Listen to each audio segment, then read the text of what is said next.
Thank you for that very kind introduction, Julie. I honour the diversity, history and creativity of the traditional owners on whose unceded lands we meet today, and pay my respects to elders of all nations, past, present and emerging.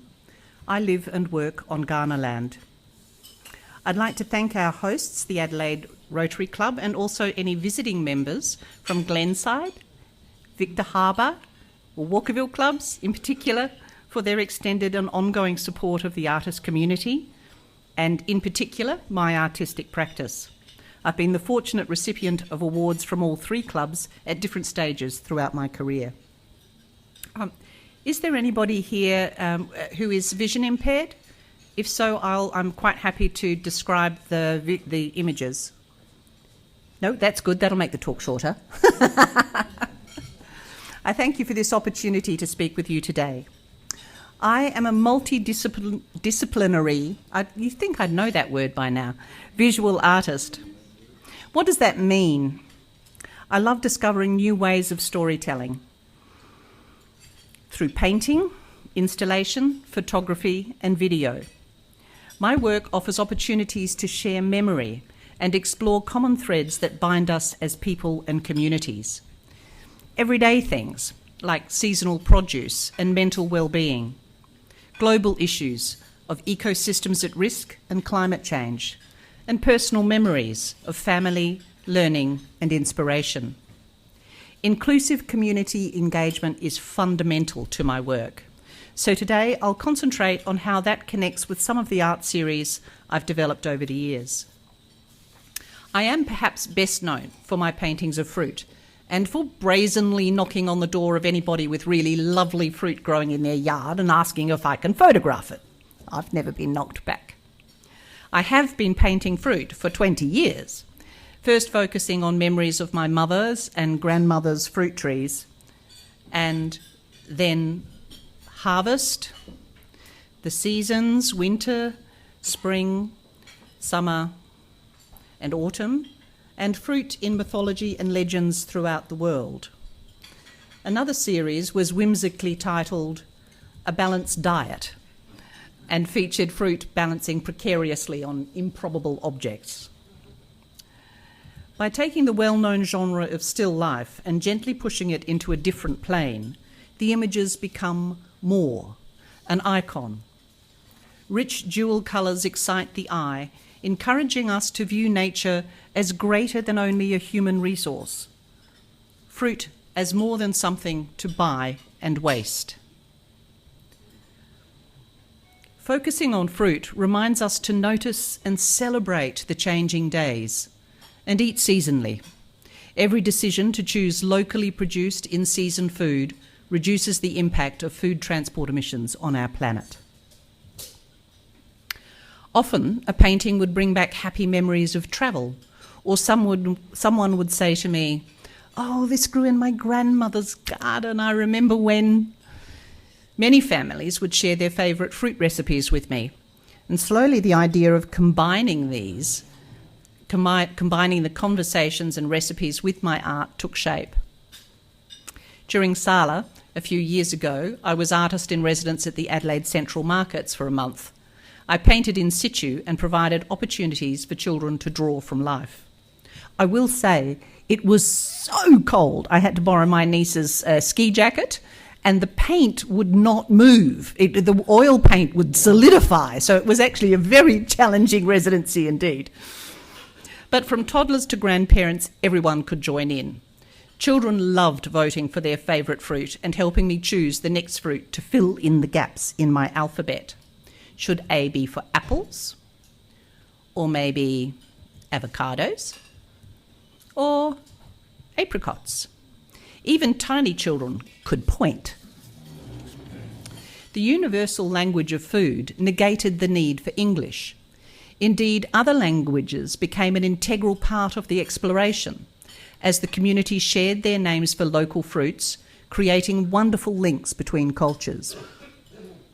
U was a problematical letter. I know there's an ugly fruit that grows in Jamaica, but I don't paint what I haven't held and experienced. So change to Spanish, and you have Uva for grapes. Pardon my pronunciation. I've never eaten an inkleberry, so changed to Turkish, and insir became fig. X became shigua, Chinese for watermelon. I was lucky these residencies were pre-lockdown. Putting the book together became one of my self-funded COVID pivots. Writing, designing, and learning all the skills to prepare it for independent publishing was a very, very steep learning curve. But finally, after nearly 20 years of painting, 6 years of gathering community recipes, and 2 art residencies, one at the Burnside Community Centre, the book An Alphabet of Fruit was released last year in Sala. And in a blatant plug, I have some here today with a pen ready for signing if you're interested after the talk. It's rare that I paint a single image just for myself. My work tends to be explorations in a series of thoughts. But during COVID, I had 3 back-to-back solo shows planned, and all of them were reduced or affected by restrictions in some way. Putting all that intense effort into exhibitions that weren't able to engage with the community in the way I loved was very discouraging to me. And there was a huge commitment to learning new digital skills in order to pivot, that word again, and connect online. So I needed to paint a pick-me-up. This work is called Zest. The curling peel reminds me that I can actively choose to put some zest back in my life. The 3-legged bowl is a stable structure. The legs powerful, energetic, female, and ready to dance. Reminding me to dance like no one is watching and paint even if no one sees. Then there's the old saying, if life gives you lemons, make champagne and leave them wondering how you did it. The leaves were a nod to my garden, how important my garden is for my health and the health of our environment, and the fabric behind, don't bring the curtain down on the arts. During COVID, many arts organisations were really doing it tough and put out a call to the public for support. So I created a limited edition print of this work with a purple drape and donated all the proceeds from the sales to Restless Dance and the Fringe Artist Fund. I love that something started just to raise my spirits, became something to raise others up too. Oopsie, I've missed a page. Excuse me.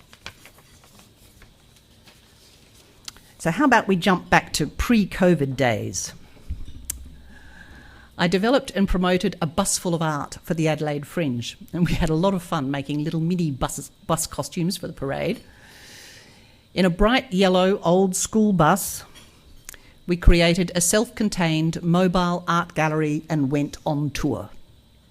Featuring the work of 6 artists and friends. From the left, we have Bronwyn Rudenries, Marie Johnson-Harrison, me, my mum Marjorie Fitz-Gerald, mother of the Fringe, Vali Palmgren, Ursula Kiesling, Lindy Danby, whose husband Will drove the bus. We ranged in experience from emerging to internationally recognised and aimed to delight and amuse in an environment designed to put people at their ease. Over 2,000 people visited the bus in 13 days of Fringe on tour. Artists were present every day, painting, chatting, and sharing their different skills. We were asked to reprise that event for Sala in the Square later that year, and we swapped out a few artists to, refresh the exhibition and make it interesting. It was a fabulous time. Another Adelaide Fringe exhibition was Waterways. 6 different South Australian artists explored water's global and intimate impact on us and ours on it. My work, this is from the left, Rod Bax, my brother, photographer Mark Fitz-Gerald, Ursula Kiesling, Margaret Ambridge, Karen Sealander, and myself. My work included my first venture into augmented reality, with the development of an app to enable comparison of glaciers 30 years apart, vividly highlighting climate change. I'd lived in Canada 30 years ago and used my original sketches as the basis for my stylised works. I researched comparative current glacier photographs taken at the same time of year from the same viewpoint by Canadian photographers and purchased their use, but just for the exhibition timeframe, so I can't show you anymore. 6 of these works were later selected as finalists in the 1.5 degree climate change exhibition in Melbourne. This is actually Flow Lake in Canada, and as you can see, the glacier is almost totally gone now. I have to say, developing an app may have been my idea, but I didn't have a clue how to do it. I had to call in the professionals, in other words, teenagers. Joseph, 17, and Jeremy, 15, created it for me. Through the Adelaide Fringe Honeypot program, Ursula Kiesling and I received an artist residency at Beverly Hills Art Station in Western Australia. Do you know where that is, anybody? It's in the middle of the wheat belt. This is a vast, vast area that has been totally eco-formed. In 120 years, it's gone from natural forest to a monoculture, most phenomenal space. I arrived just at the end of the drought. When I'm on location, I often sit and absorb the space. I'm trying to use every sense, what I can hear, smell, feel, not just what I see. Writing poetry often crystallises my immediate response to the time and the place and my emotional relationship and response to a landscape emerging from drought. The sketches and photographs I took on location were developed in studio in a series of paintings to illuminate the writing. And this was the first time I was brave enough to put my writing actually with my artwork. I normally hide that away and it's for my eyes only. The depth of community feedback, an opportunity for learning from farmers, Indigenous elders, scientists, environmentalists, and miners was truly inspirational and directed my practice over the next few years. The residency led to the creation of a limited edition of 5 only art books entitled Wheat Belt, which was selected as a finalist in the Salisbury Watershed Creative Prize. Another 2 exhibition outcomes followed. Oops, did I miss one? No, I didn't. Good. Oh, that's very tiny. I'm sorry. I should have given you a better resolution image. So the first exhibition was jointly with Kiesling for Sala in 2019, and in 2020, Praxis, at Praxis, the Waterways Exhibition 2020 as part of the Submerge exhibition. These works explored the ambiguity of distance and revealed the connectivity of water, every molecule, past, present, and future, connected in every environment. I was asking you to discover, was it salt or fresh, coastal, urban, outback, solid, liquid, gas, drought or flood, water itself or the path water had carved through the landscape? Was it an aerial or a detail? Due to the potential for COVID-19 restricting gallery access, I created my first 14-minute video to replicate the gallery experience of inquiry, in-depth study and questioning. The video included voiceovers from 7 male and female voices from 7 to 70 years old discussing the work. You can view it on my website if you're interested. The clear and present danger of climate change-driven sea level rise has lent impetus to my studies of rock pools and fragile coastal environments from Perth to Sydney. I've been struck by a sense of the retreating continental edge we cling to, while half a world away, the glaciers withdraw in lockstep. The work Rising Tide 1 and 2 that I've just shown you was also selected as finalists in the Paddington Art Prize for Landscape in 2020. And in an interesting aside, these works are actually oil on aluminium, and they are hidden, framed on the back. So when you hang them on the wall, they appear to float on the wall, which is sort of rather cool. Actually, it's a very interesting process. It took me a number of years to develop the technology to get that to work. But it's fun sometimes to work those projects because those are done with palette knives, sometimes this big, and they're very immediate and very fast as compared to my realistic work, which is very slow and can take me a year to complete. I really would like to thank the Rotary communities for sticking by the visual arts and continuing to put on exhibitions throughout COVID. With so many galleries closing, whoopsie, here we go, I've done it again. With so many galleries, professional galleries closing, and many of us ineligible for government assistance due to the nature of our business, it was your efforts that put bread and butter on our tables. And we are so appreciative of your support. Last year, I hope I repaid that in some small way by donating my time as artist in residence at the Walkerville Art Show, a challenge for an oil painter who is not known for her speed. But painting is only one aspect of a residency. What it really does is encourage conversations, fostering a shared sense of a community of creatives. Exhibiting artists discussed techniques, asked for impromptu critiques of their work, needed encouragement and support.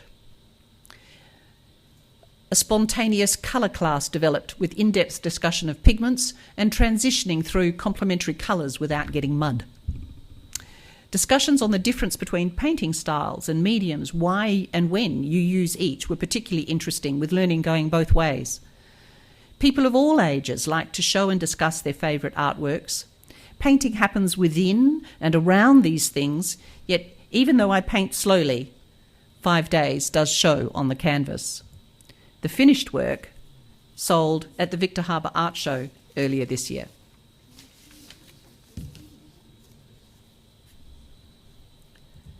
My current project is a celebration of domestic creativity and also an invitation. Many creative expressions are bound within the home and are rarely acknowledged in the public art world. Yet it is in the quiet, extended times of making that intergenerational and cultural skills are passed and family histories are shared. The fabrics we make at home are conduits for memory. And so I ask, if fabrics could speak, what stories would they tell? On screen is a photograph of hands opening a tin of embroidery threads, my mother's 91-year-old face reflected in the lid. My mother is a dressmaker, and many of my memories of her are intertwined with the fabrics and garments she makes. When I was born, she began embroidering a supper cloth. While in hospital, she just didn't know how to be idle. But she came home to 3 children under the age of 4 and a 7-year-old. On screen is a photograph of the supper cloth, the needle still threaded, holding its place in the unfinished work. Personal creativity consumed by the pressures of daily life.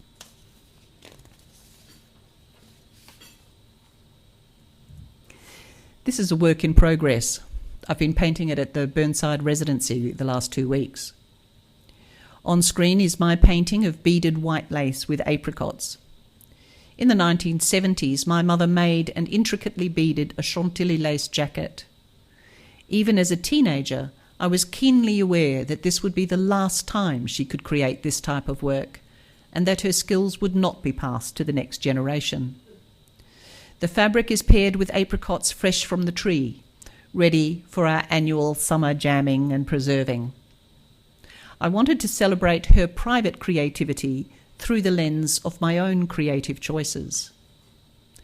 And yet the opportunity to extend beyond a celebration of one person's memories of making was just too enticing to ignore.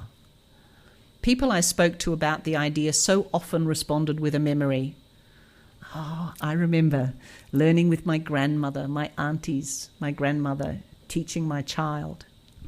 Or, I still have the only jumper my mother ever knitted. I just can't part with it. Another spoke of a gift. It was so generous, infused with their time and culture. I was a stranger in their land. I still wrap myself up in it when I need comfort. So if Fabrics Could Speak has become the catalyst for a wider, inclusive opportunity to share our creative community stories, I invite you all.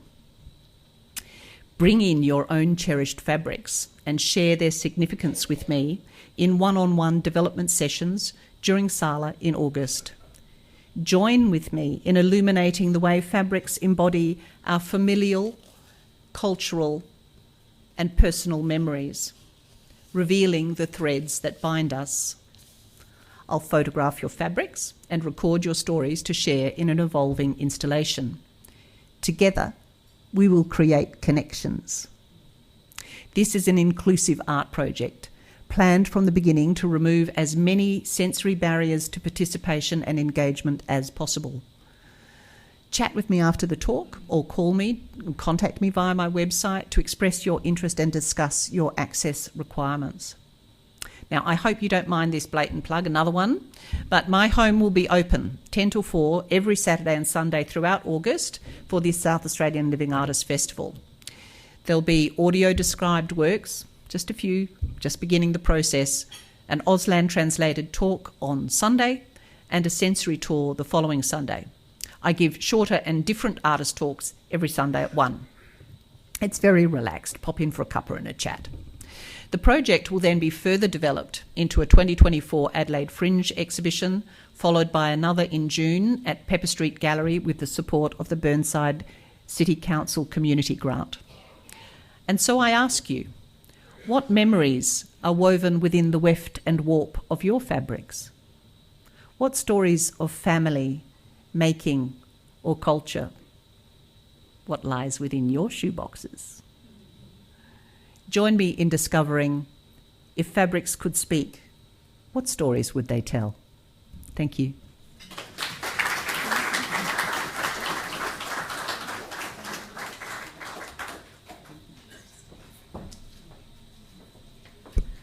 I'm sure you were inspired by this beautiful lady, and when you look at her paintings, the depth and detail that she puts into it, and just hearing her stories about how they've come about, I'm sure we all learnt something today. Now we have a moment that we could ask some questions of Catherine. So does somebody want to ask a question? If you could put up your hand. Surprise, surprise, Florian. Over to you, Catherine. Yes, at some point I have to stop doing that. So one question I have is with medium and so you mentioned, if I understood your your realistic work correctly, you essentially have photographs that you use and then use it as a basis for the picture.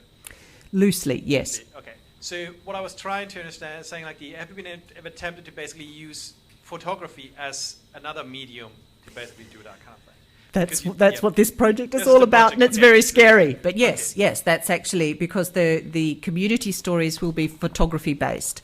So I'll be videoing the stories and also photographing the still life in order a still life of their fabrics, and then there may be some manipulation of that happens later. Not sure about that. A lot depends on the stories that I get, what they need to say, how I need to express them, but predominantly they will be photographic in nature. Yeah. Thanks, Florian. Thank you very much. I wonder if you could say something about the role of Sala and its importance to the South Australian arts community and to South Australia, because it is a very special festival, I think. Absolutely. And I have to say that the Sala Festival for independent artists is usually our primary source of income. I make 70 to 80% of my income in the month of August. That's the reality of it. But it also gives me the opportunity to connect with my community, because they can pop in and just have a cuppa and chat, and that's what's so important. You spend a lot of time alone creating, and it's very important that people develop a connection with you as an artist and as a person. And frankly, they're much more likely to buy if they have that connection.